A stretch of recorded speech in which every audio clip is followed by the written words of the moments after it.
In today's video, I'm going to teach you how to link Zoom to Teachable. By the end, you'll have your Zoom account connected so you can schedule and run live sessions directly through Teachable without jumping between platforms. This integration keeps everything centralized for you and your students, and it only takes a couple of minutes. First, sign in to your Teachable School admin dashboard. Make sure you're in the admin view, not the student view. If you manage multiple schools, double-check you're in the correct one, since the connection applies to the specific school you're working in.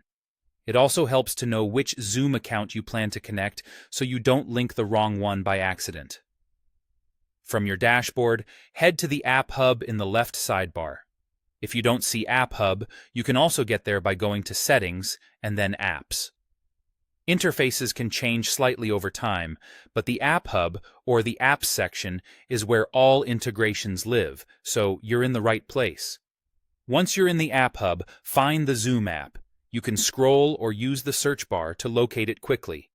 Click on the Zoom app to open its details page.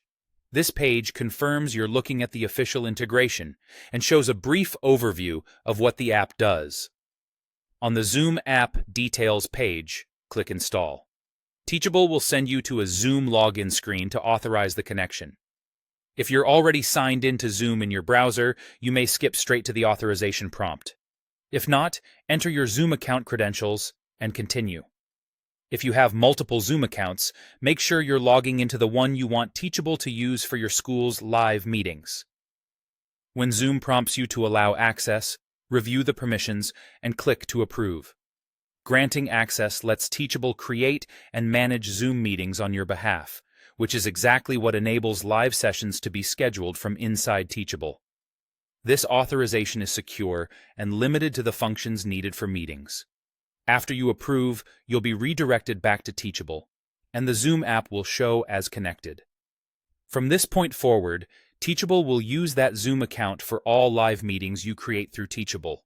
Keep in mind that any meeting limits or features depend on your Zoom plan, and if your Zoom account is managed by an organization, you may need the appropriate permission to authorize apps.